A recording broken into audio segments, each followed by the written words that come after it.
आज हम बात करने वाले हैं कोरोना वायरस के बारे में। बाइबल कोरोना वायरस के बारे में क्या बताती है? यीशु और चेले दिन भर नगर और ईश्वर के मंदिर में शिक्षा देते थे, लेकिन रात एकांत में जैतून की पहाड़ी पर बिताते थे। मत्ती 24 में इस बात का पता चलता है कि जब ईसा एकांत में थे, तब शिष्यों ने उनसे पूछा, तेरे आने और जगत के अंत का क्या चिन्ह होगा?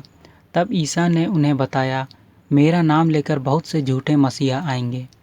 तुम युद्धों की चर्चाएं सुनोगे और भूकंप, बाढ़, अकाल और महामारियां आएंगी। आज हम देखते हैं कि अफ्रीका, एशिया और पूरी दुनिया में Ebola, swine flu, bird flu जैसी महामारियां फैली और कितना नुकसान हुआ। ये सभी महामारियां ख़त्म भी नहीं हुई थी कि कोरोना वायरस आ गया, जिसने लाखों लोगों की जानें ले ली। उसी तरह आज हम देखते हैं कि रोज़ भूकंप आ रहे हैं। कोरोना से बचने के लिए लोग घरों में छिपने पर मजबूर हैं, लेकिन भूकंप की वजह से वहाँ भी आज मनुष्य सुरक्षित नहीं है। हाल ही में भारत पाक और भारत चीन के बीच कितनी झड़पें हुई। आर्मेनिया अजरबैजान की लड़ाई हुई। अमेरिका ईरान के बीच नोकझोंक, ईरान और इसराइल की लड़ाई हुई। मत्ती 24 में प्रभु ने बताया है कि यह केवल एकमात्र महामारी नहीं है जो होगी, क्योंकि वहाँ महामारियाँ बताया गया है, लेकिन कोरोना वायरस के बारे में विशेष रूप से बताया गया है। जब हम ईसाया का ग्रंथ अध्याय 30 पद 27 से 30 पढ़ते हैं तो वहाँ ऐसा लिखा है, देखो प्रभु का नाम दूर से आ रहा है, उसका प्रज्वलित क्रोध सर्वनाशक है, उसके होंठ क्रोध से फड़क रहे हैं, उसकी जिह्वा भस्मकारी अग्नि जैसी है, उसकी सांस उमड़ती हुई जलधारा जैसी है जो गले तक पहुँच जाती है। वह विनाश की छलनी से राष्ट्रों को छान रहा है और राष्ट्रों के जबड़ों में ऐसा लगाम लगा रहा है जो उन्हें बहका रही है। तब पर्व की रात की तरह तुम्हारे यहाँ गीत गाए जाएंगे। तुम्हारा हृदय उस समय की तरह आनंदित होगा जब लोग बांसुरी बजाते हुए प्रभु के पर्वत इस्राएल की चट्टान की तीर्थ यात्रा करते हैं। प्रभु अपनी तेजस्वी वाणी से लोगों को संबोधित करेगा। वह प्रचंड क्रोध, भस्मकारी आग, मेघ गर्जन, तूफान और ओलों की वर्षा में उन्हें मारने को उद्यत अपनी भुजा दिखाएगा। जैसा कि लिखा है, उसकी सांस उमड़ती हुई जलधारा जैसी है जो गले तक पहुंच जाती है। आज आप जानते हैं कि जब कोरोना वायरस का हमला होता है तो वह सबसे पहले गले में कई दिन तक रहता है। और लिखा है, वह विनाश की छलनी से राष्ट्रों को छान रहा है और राष्ट्रों के जबड़ों में लगाम लगा रहा है। आज हम इस वायरस की वजह से मास्क लगाने पर मजबूर हैं कि साफ हवा जो वायरस रहित हो छन कर हम तक पहुँचे, और इस मास्क को हम डोरियों की सहायता से कानों में फंसा रहे हैं और प्रभु ने कहा है कि यह लगाम लगा रहा है। आप सब जानते हैं कि जानवर जैसे घोड़े को नियंत्रित करने के लिए उस पर लगाम कसी जाती है। आज ये मास्क ईश्वर द्वारा कसी गई लगाम की तरह दिखती प्रतीत हो रही है कि हमें भीड़ में नहीं जाना है। आगे लिखा है, तब तुम्हारे यहाँ पर्व की रात की तरह गीत गाए जाएंगे। अब आप सोच रहे होंगे कि जब महामारी फैली होगी, मृत्यु तांडव कर रही होगी, तब गीत कौन गाना चाहेगा। अब सवाल उठता है कि पर्व की रात क्या है जब गीत गाए जाएंगे, और किसके यहाँ यह पर्व की गीत गाए जाएंगे। जैसा कि मैंने पहले ही बताया है कि क्रिश्चियनिटी यहूदी बेस्ड रिलीजन है।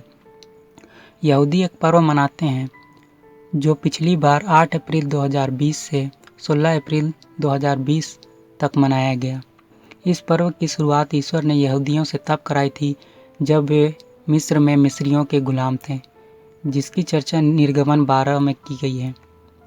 इस पर्व में ईश्वर ने यहूदियों को साफ कहा था कि एक मेमना जो 1 वर्ष का हो, बकरा हो या भेड़ा हो, महीने के 10वें दिन तक रखो, और शाम को सब इस्राएली उसका वध करेंगे, और जिन घरों में मेमना खाया जाएगा उसका लहू दरवाज़ों की चौखटों में पोता जाएगा, और चप्पल पहनकर, कमर कसकर, डंडा हाथ में लेकर, अर्थात पूरी तरह से तैयार रहकर मेमने का भुना मांस और बेखमीरी रोटी खाने को कहा गया था।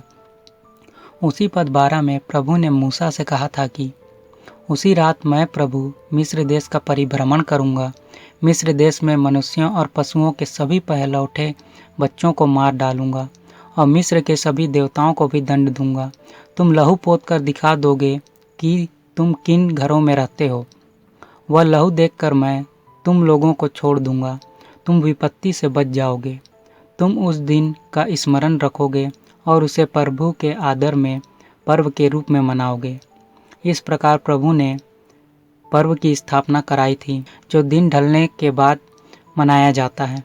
जब हम निर्गमन 12 का पद 21 पढ़ते हैं तो वहाँ ऐसा लिखा है, मूसा ने सभी इस्राएली नेताओं को बुलाकर उनसे कहा, अपने अपने परिवारों के लिए मेमनों का प्रबंध करो, जाओ और पास्का मेमने का वध करो।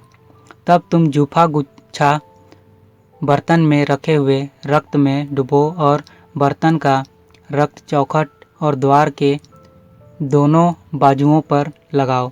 तुम लोगों में कोई सवेरे तक अपने घर के द्वार के बाहर न निकले। जैसा कि आपने सुना कि ईश्वर द्वारा इस्राएलियों को सख्त निर्देश दिया गया था कि चौखटों में मेमने का लहू लगाना है और सुबह होने तक घरों से बाहर नहीं निकलना है।